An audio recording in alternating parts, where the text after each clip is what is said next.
For mercy that day, Jesus commanded and gave him his sight.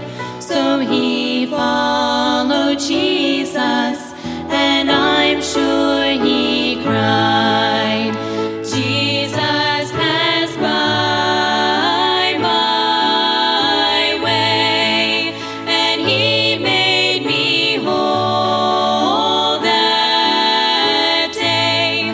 Just a sinner was I, but then Jesus passed by, and oh, what a change in my life since Jesus passed by.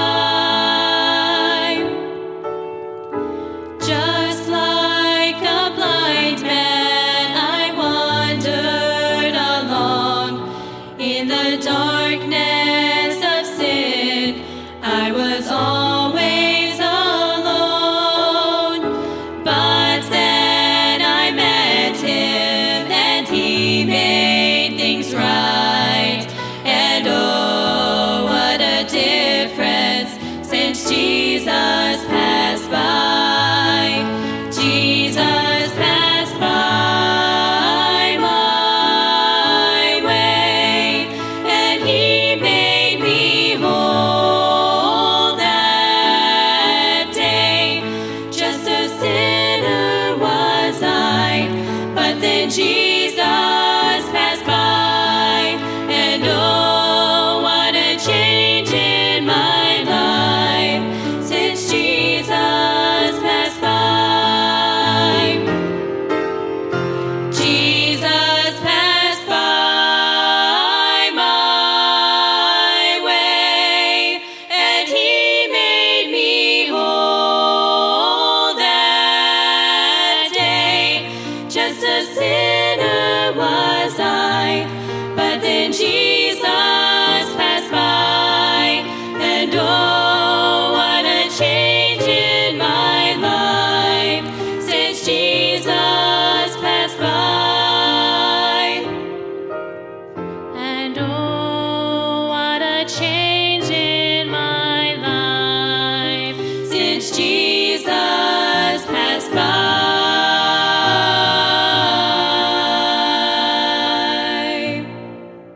Jesus passed by my way, and he made me whole that day.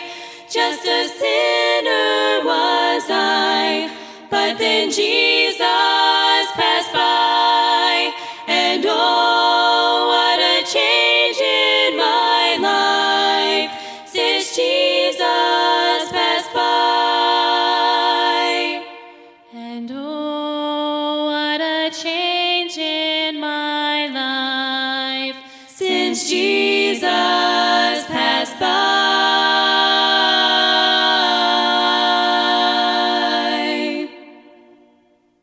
Thank you very much. Revelation chapter 13 this evening. And this is the chapter that is primarily about the Antichrist, the beast, as he is referred to, and events and the nature of the tribulation period upon this earth. And so I want to notice some things about that. And let me say this up front, disclaimers. If I didn't have to give disclaimers, I could shorten up some of these messages a few minutes, but I always feel like I got to make these disclaimers just so somebody doesn't get to overthinking something. You know, for example, if I don't mention this, people are going to go out here, and I don't know that you will, but this is the way people think a lot of times. If I don't mention this disclaimer that I'm fixing to mention, people go out and say, oh, the preacher must have changed. He thinks we're going through the tribulation. Matter of fact, sounds like he thinks we're in it. Because I don't give you this disclaimer. So here's a disclaimer so you don't think that. I do not believe that believers on Christ will go through the tribulation. I do not believe that we will go into it. I do not believe we will go through it. I don't believe that I do not believe in a post-trib or a mid-trib or a pre-wrath rapture. I believe in a pre-tribulation rapture of the saints. That's what I believe. That's what I teach. And I'll give you book, chapter, verse, and more than one, and comparative scripture, and put the whole thing together for you if and you want to. But I think you know that.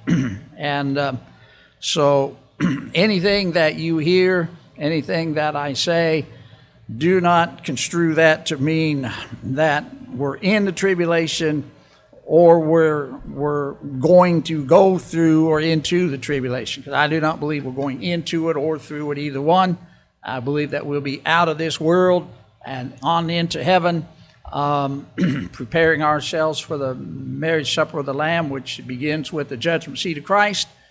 And we'll be in heaven while some terrible things are happening here on this earth. So just wanted to make sure you understand that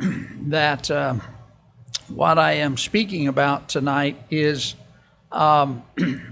things that are going on in the world now that are simply preparation and preparing people mentally for the nature of life in the tribulation. Does that make sense? You understand what I'm saying? I do not believe that we're in it. I do not believe, I'll just say this plain out. I do not believe that the COVID vaccine is the mark of the beast. I don't believe that. All righty? I've heard people suggest that. I am not one of them. I've heard some people believe that. I am not one of them. All righty? If you are, if you believe that, then you got your doctrine mixed up. We're not in tribulation. So let me give you some things here in Revelation chapter 13. We won't take the time to read this the whole passage and then go back, and we'll just kind of work our way through it. I want to just again show you some things that will characterize the tribulation period, and the a lot of the things that we see going on today are conditioning things and preparatory things so that people in this world, including people in the United States who are used to a life of freedom, will be mentally ready to accept all the things that will characterize the tribulation. Jesus said, in the Gospel of John, he mentioned that he had come in his own name, or come in his Father's name, and they rejected him, but another's going to come in his own name, and they're going to accept him. That is a reference to the Antichrist. And people are being programmed for this kind of a life and this kind of a world that will be characteristic of the tribulation. So let me go through several things here and just look at the mentality that is developing in the world, including our own nation, to accept the things that we see characteristic of the tribulation in Revelation chapter 13. Number one is satanic activity. Satanic activity. Chapter 13, verse 1, I stood upon the sand of the sea and saw a beast rise up out of the sea, having 7 heads and 10 horns, upon his horns 10 crowns, upon his heads the name of blasphemy. The beast which I saw was like unto a leopard. His feet were as the feet of a bear, and his mouth as the mouth of a lion. And the dragon gave him his power and his seat and great authority. I saw one of his heads as it were wounded to death, and his deadly wound was healed, and all the world wondered after the beast, and they worshipped the dragon, which gave power unto the beast. And they worshipped the beast, saying, Who is like unto the beast? Who is able to make war with him? All righty, so the dragon here of verse number 2 and verse number 4 is identified in chapter 12, just the previous page. Chapter 12, verse 9, the great dragon was cast out, that old serpent called the devil and Satan, which deceiveth the whole world. He was cast out into the earth, and his angels were cast out with him. So the dragon is Satan. It is the devil. And during the tribulation, he works very, very powerfully and causes people to worship the beast. He gives power, verse number 2 says, unto the beast, the Antichrist. And he gave him his power, he gave him his seat, that is his position of power, and he gives him great authority, where the kingdoms and the nations of the world will submit their autonomy to this one ruler, submit their national sovereignty to this one ruler. That is, of course, a work of the devil to do that. And so in preparation for that, for that mentality that we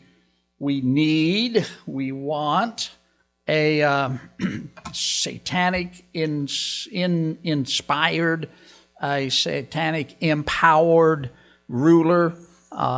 We see today a lot of satanic activity going on. People who openly identify as followers of Satan, that hit up some of these major organizations that we hear about. And so there's an infatuation. You know, we went through a spell, been several years ago now, where people were fascinated with angels. And now it seems like we're doing this the same infatuation, curiosity even, and just a really deep-seated interest in Satan. And so again, that's part of the preparatory work of getting people conditioned and programmed in their minds. That's not a bad thing. The people willing to accept that, or willing to kind of shrug it off, is no big deal. I mean, don't get beside yourself. Don't get extreme about it. Don't be a nut about it. Satan's not that bad. I mean, look at what he's doing. And again, some of these organizations. Do I dare say Black Lives Matter? Do I dare say Antifa? Do I dare say, well, I better not dare say anymore. But, people, I mean, it's not just conspiracy theories about us radicals and extremists. It's what they've said. I mean, check it out. Look it up. That's what they've said themselves publicly. All righty? That they are followers of Satan. They believe in him. So that's one thing. Number 2. Picking up in verse number. Oh, let me mention this also. Verse 4. They worship. Before we get to the second thing, they worship the dragon, which gave power in the beast. They worship the beast himself, saying, "Who is likened to the beast? Who is able to make war with him?" That little statement right there caught my attention in a different way than it has before, simply because of a statement our president made. I don't know when exactly it was. Recently. It had to do with the Second Amendment and citizens having weapons, and the very idea that our deer rifles and shotguns and stuff is any match for a tyrannical government, which is the purpose for the Second Amendment. It's not for deer hunting. It's not for shooting clay pigeons. It's in case your government gets tyrannical. Imagine that ever happening. But his comment was, in a mocking way, I don't know maybe if you saw it on video or not, but he said something to the extent that you don't want to fight the government. We have F-15s and nuclear weapons.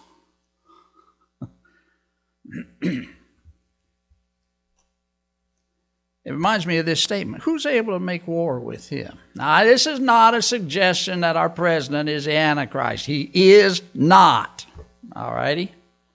So make sure you got that. This is not a statement that he is. Hey, there's a nut out in the cornfields of Iowa that says the president is the Antichrist. Well, it ain't this nut. I'm not saying that. I don't believe that. Not for $1 million do I believe that. But the sentiment coming from the top, the government, who's able to make war with him, that's how the top of our government is thinking. They are invincible and untouchable. Anyway, back to our next one.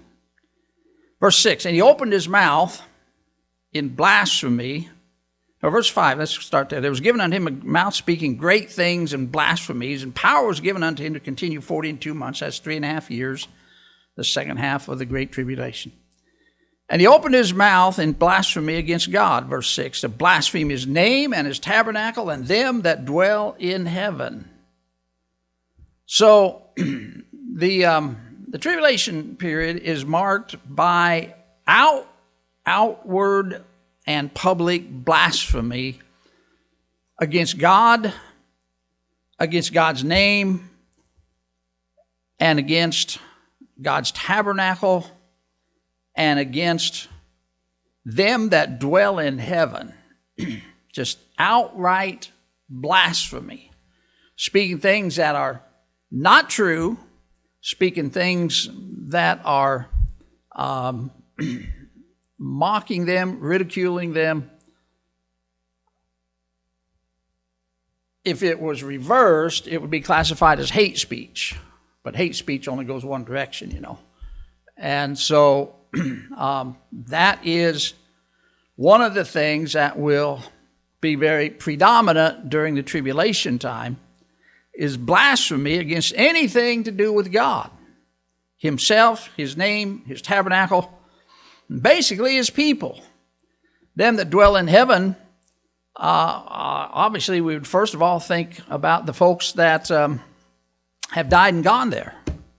The saints, our forefathers, our forebears, our ancestors, our Christian, and not just our patriotic American founders' ancestors, but the fathers of the faith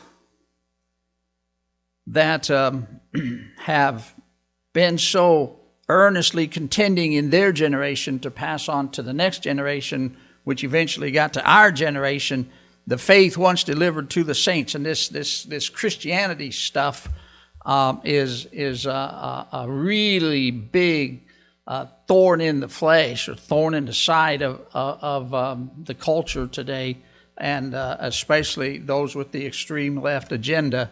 We're the ones in the way of this whole program of the Antichrist, and there is outspoken criticism of it. There's outspoken ridicule of it.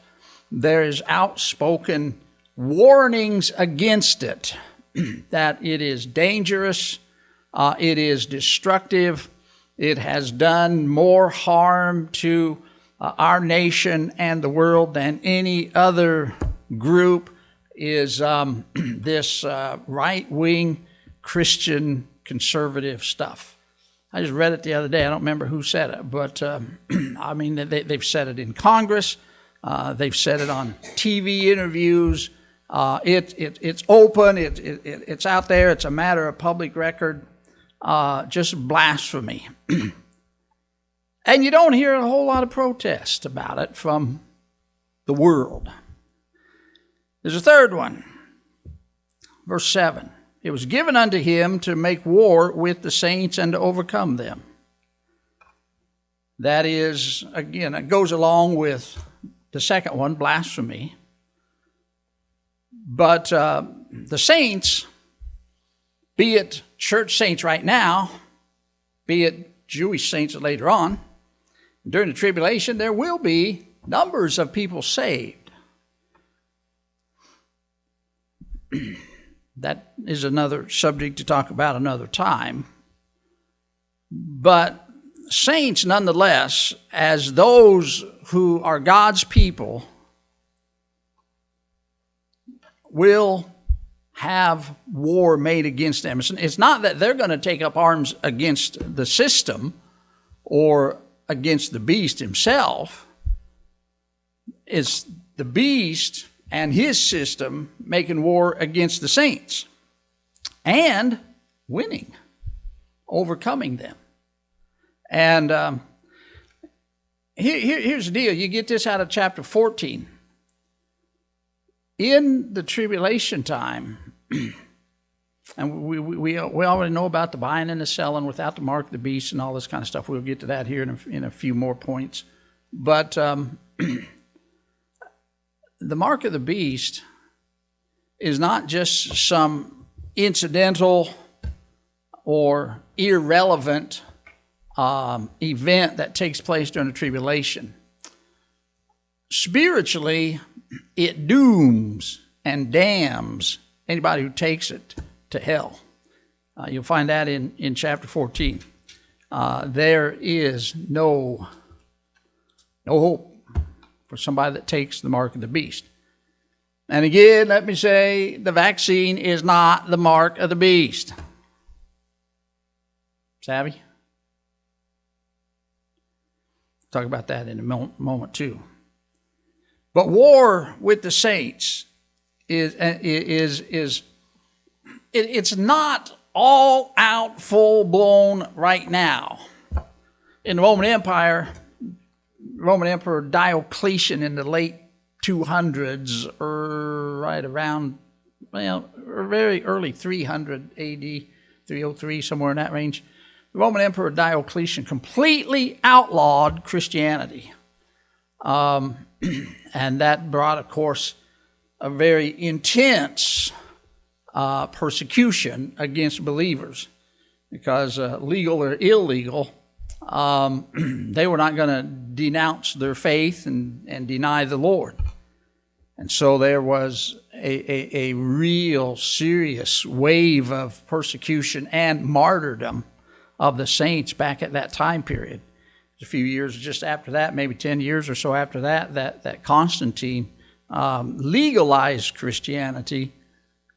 And while that was a wonderful thing, it sure did weaken Christianity. But that's another message as well. War against the saints.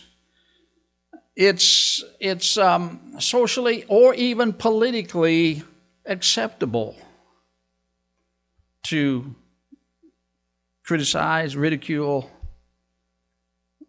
Christian, Bible-believing Christians. All righty? And Christianity in general, taking in the whole gamut of every branch and every denomination and every group that calls themselves Christian, whether they are or not. And by the way, there are a lot who call themselves Christians who are not. But anyway, it's acceptable now. It's not one of those things that the ACLU is standing up for these persecuted people, standing up for these discriminated against people, and how that you could talk that way about them and say those nasty things that you say about them, that you would be crucified and fired. This is not one of the things that the woke generation, if you understand what that means, this is not one of the things they're woke about, is Bible-believing Christianity. So it's war against the saints, and it's not difficult to see. Just keep your eyes on the news if you can stand it, your ears open if you can stand it. Don't subject yourself to so much of it that it messes with your mind and stuff like that. But number 4, last part of verse number 7, power was given him over all kindreds, tongues, and nations. One of the things that is a real biggie as far as preparation for tribulation is globalism. And frankly, globalism, we're referring to a universal, worldwide, one ruler, one system, one currency, one money, one religion. Everything is global, and that's why patriots are hated by those who espouse this agenda. We are the ones standing in the way because we still believe in the sovereignty of nations, and we love our freedom. And that's got to go if you're going to have a one world system. If you're going to have a global system, then that's got to go. And we hear so, and we have been for the last 30 years probably. The first President Bush kind of got the ball rolling on that with his first time really publicly use of the New World Order phraseology. But globalism it's the big goal of at least the left and some on the right, because it just makes sense. It's one of those good words and fair speeches. But we know where globalism is headed, and so while there are some here in America that is standing against it and trying to conserve, that's what conservatives do, they conserve our traditional and historic values of freedom and the patriotism that stands for everything that made America great in the first place. That's why we're viewed as the enemy. Globalism. Next, verse 8. All that dwell upon the earth shall worship him, whose names are not written in the book of life of the Lamb slain from the foundation of the world. Anybody that's not saved is going to worship the beast. And that includes his system, the Antichrist, the global one world system, the agenda of those folks. The world will worship basically the government, the whole system, including the leader, the one world leader, and the system that he leads over the whole world. Verse 8, all that dwell upon the earth shall worship him, whose names are not written in the book of life of the Lamb slain from the... These are lost folks that do that. This is pictured for you in the Bible in the story about the 3 Hebrew young men, Shadrach, Meshach, and Abednego, in Daniel chapter number 3, when the music sounds, then people bow. Without question, without hesitation, you just bow. And that is not about music, and it's not about reverencing authority. It is about worship. You'll find in Daniel chapter 3, in that story there, 11 times it uses the word worship, because that's what it is. People were thrown into the burning fiery furnace, as in those 3 young men that were Hebrew boys. Hebrew young men is what they were, because they would not worship the statue. Thou shalt not make unto thee any graven image. Thou shalt not bow down to it nor serve it. And they believed that, and they obeyed that, and they went into the fire, but Jesus joined them in the fire, and they came out, and it really did something to King Nebuchadnezzar when they found out that there are people who do not worship him. I believe it was a statue of him because of Daniel's interpretation of the dream that he had earlier about him being this head of gold on that big statue that he had in his dream. But that's my opinion. But anyway, that's about worship. And that's a picture in Daniel of the way it will be in the tribulation, that people just bow whenever the music sounds, whether the sounds come from the White House or the Congress or the Supreme Court or the CDC or Hollywood or wherever it comes from. People just bow and worship. They're lost folks. If any man have an ear, verse 9 says, let him hear. Now, Lord, what that really means is you better hear that, and you best think on that some. All right, let's continue. Hurry, quickly. Here we go. Number 6 is religious support for the worship of the system of government. 11 and 12, I beheld another beast coming up out of the earth, and he had 2 horns like a lamb, and he spake as a dragon.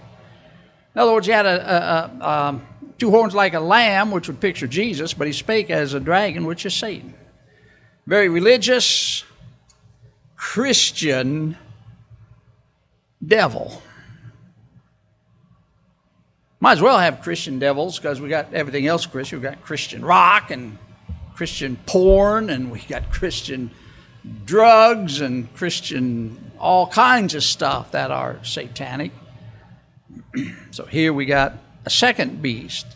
Verse 12 says, he exercises all the power of the first beast before him and causes the earth and them which dwell therein to worship the first beast, the one that was empowered and enabled by the dragon. So we have a religious support for the worship of government. And we see that as well today. We see it programming people's minds. And by the way, it's even though there's a huge percentage of people who are not in church, it's still one of the main avenues to the minds of the citizenry is through the churches. Back in the day, it was the preaching of the Bible in the pulpits of the churches that encouraged righteousness and goodness. And the French guy de Tocqueville is the one that discovered that. Is the churches' pulpits were ablaze with righteousness, and it affected the people. Even if they weren't saved, they knew there was right and wrong. And they knew that there was a God, and they knew that they were accountable to Him, and they knew that the Bible was true, even if they didn't believe it or like it or obey it. But they still knew it was the good book. They still knew that was the standard. And if they lived in violation of it, they knew it. And back in the day, it was in America for sure, it wasn't extremely difficult to find people that you could win to Christ, because they knew they were guilty. They knew they were sinning, because they knew the Bible was right and the Bible was true. And the Bible is the standard of right and wrong, and there really is such a thing. People don't know that today. People do not know that today. It is... Some people brand me for a heretic, but it won't be my first brand. It's hard to get people lost. It's hard to get people to understand that there even is such a thing as sin. It's hard to get people to believe that they're guilty of it. It's hard to get people to believe that because of it, they are separated from God and will be forever. And that doesn't just mean separated from God. That means separated from God in hell, in a lake of fire. Who in the world believes in that stuff anymore? I do. You do. Anybody who believes the Bible does. But there's not very many of us left. So we're saying simply that here comes a second beast with his religious, devil-inspired speech. By the way, check out 2 Corinthians chapter 11, about the first 14 verses, and it'll clear it all up if you think, well, that's not possible. Oh, yes, it is. It was possible in the first century. It's been possible through 20 centuries. It's going on today.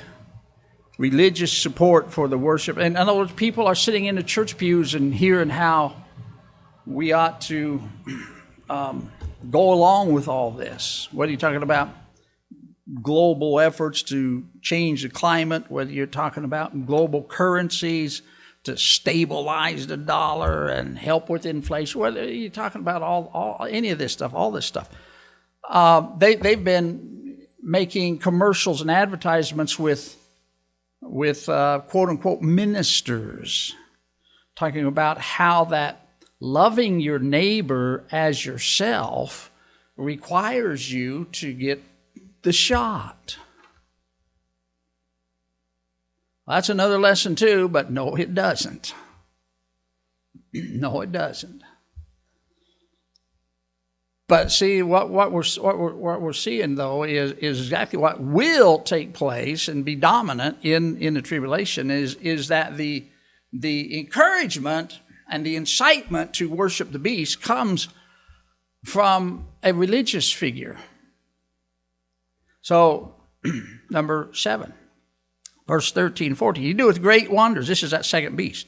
He doeth great wonders, so that he maketh fire come down from heaven on the earth in the sight of men.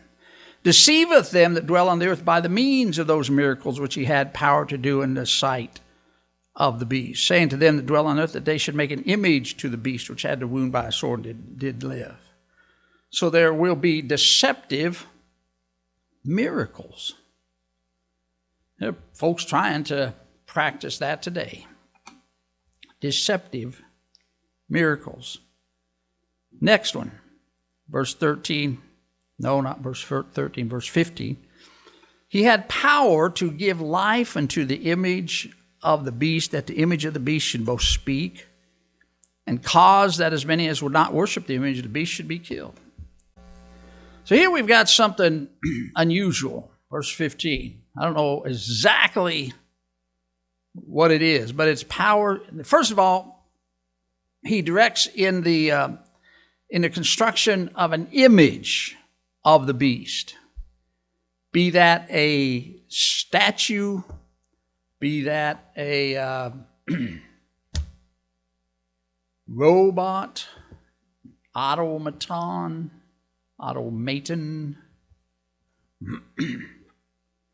be that with artificial intelligence. You ever study about artificial intelligence? You ever read anything on artificial intelligence? It's, on the one hand, it's fascinating. On the other hand, it's plumb downright scary. I don't necessarily recommend that you invest a lot of time and effort into researching that to great depths. But it's not a thing of the future, it's a thing of now. And where that could go, like most witty inventions that wisdom finds out, according to Proverbs chapter 8, it has a way of going from something with so much potential for good to something absolutely deadly and destructive and dangerous. But some way, it would be that what it is or something else. This is one of the things that is going to be able to make a non-human speak like a human. They already have that. How about this? Let me throw this at you. Don't throw it back at me. You know those little things you have? They even got names. I'm not sure what they are. Alexa or something like that. And there's another one. What's the other one? Siri.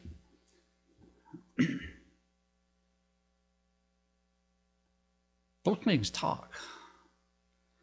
Those things know a lot. Those things know more than you think they know. Those things know more than you want them to know. Those things are always on. They don't ever take a nap.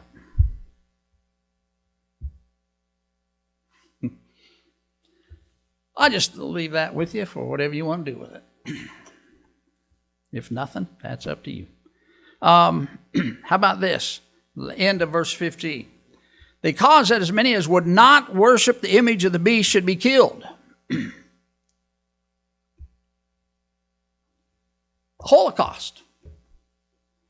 If you're not going to worship what you're mandated to worship, the solution is eliminate you. Now, I don't know how aware you are. I don't know if you're really up to date on things and you're tuned into everything. But that's not some far out, that's years in the future. That's already being bandied about as talk right now. Non-compliance is worthy of death and elimination, a threat and a danger to the culture and society. Number 10, how about this? Verse 16. He causeth all, both small and great, rich and poor, free and bond, to receive a mark in the right hand or in their foreheads. Marks as, let's use the word, passports. It's your ticket to the grocery store. It's your ticket to the restaurants.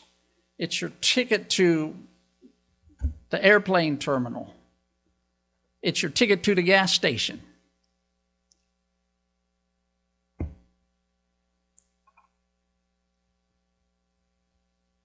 No man might buy or sell, save he that had the mark or the name of the beast or the number of his name.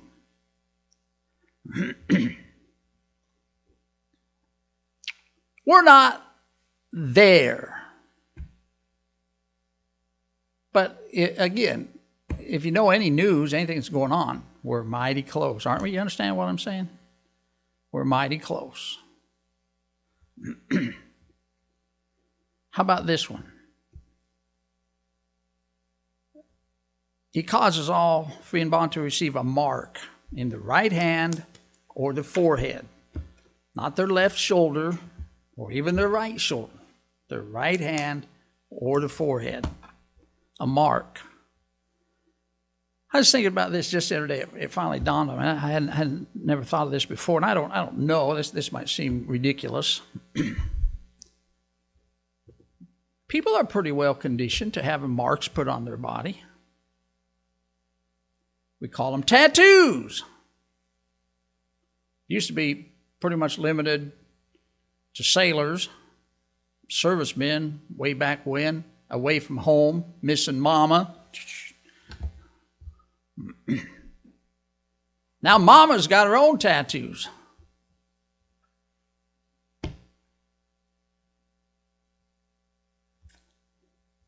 Leviticus 19:28 says you don't make marks on your body. You can apply that however you want to.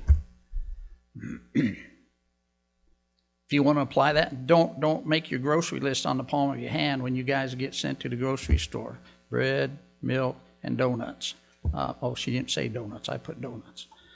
You're not supposed to mark on your hand. God has you written down on the palm of his hand, the scripture says. We're not talking about things like that.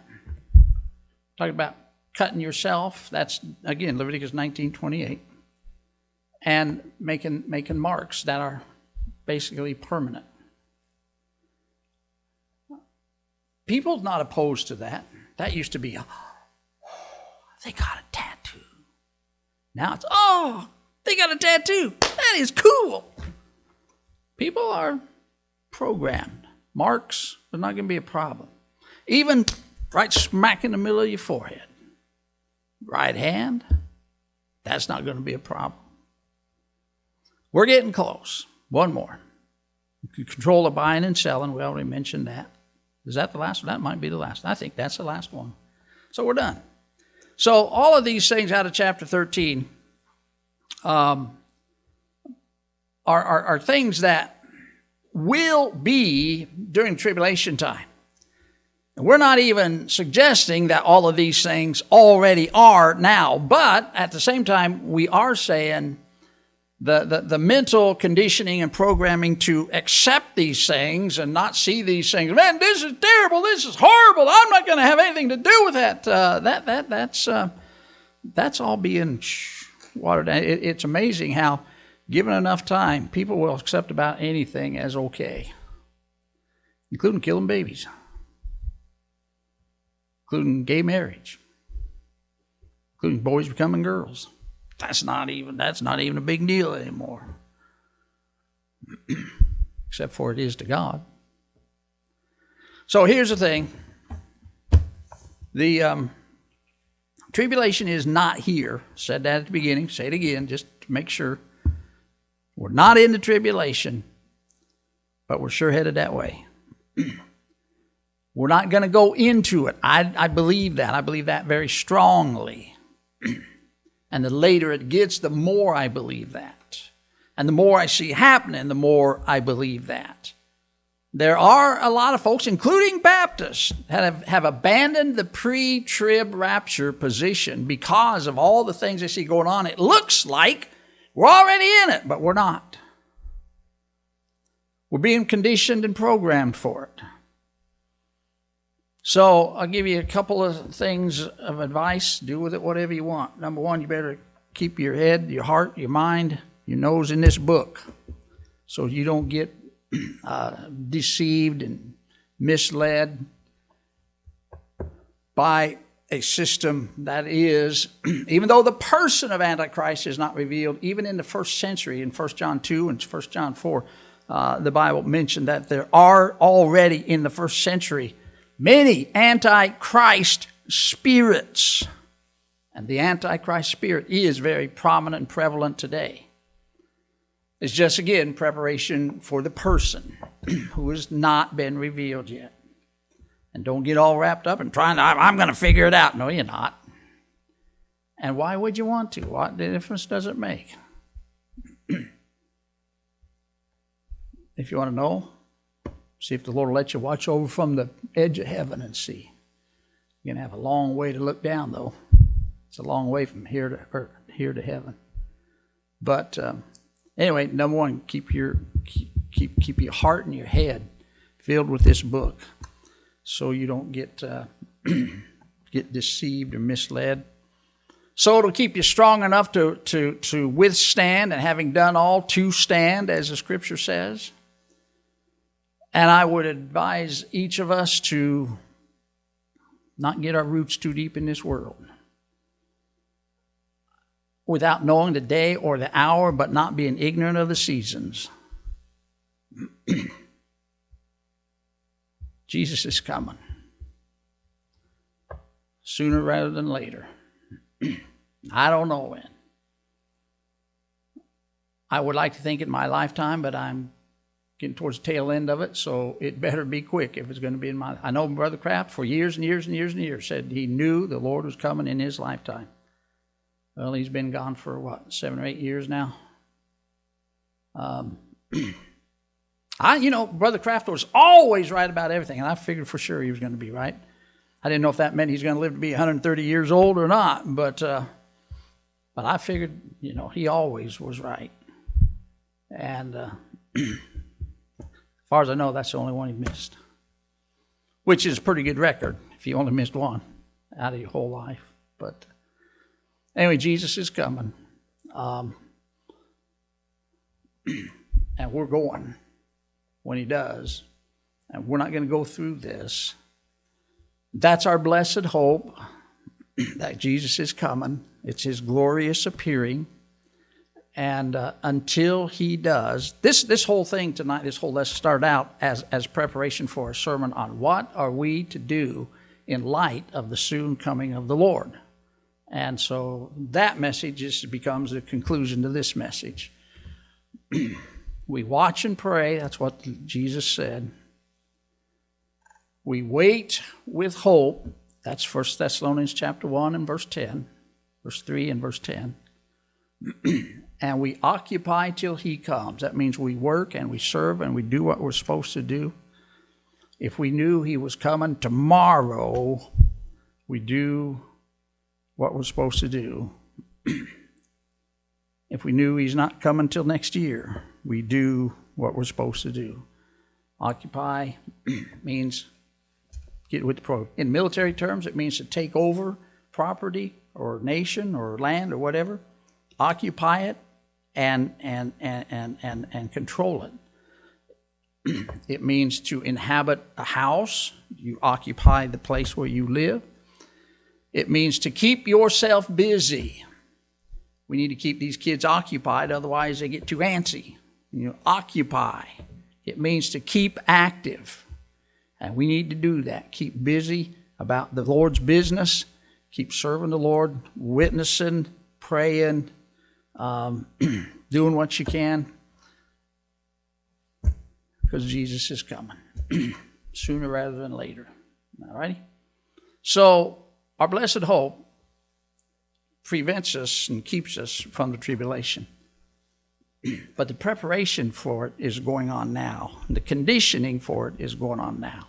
And the more the world gets conditioned to the tribulation, the greater the gap between us and them. There didn't used to be that big a gap in America because the Bible was so influential everywhere for our entire history that even people who didn't know a whole lot about it still was influenced unknowingly by the truth and teachings of the Bible. People that never even read it were influenced because that was the way our culture was programmed. And now it's been deprogrammed and it's being reprogrammed. Savvy? Stay with your Bible. Let's bow our heads tonight. Let's close our eyes.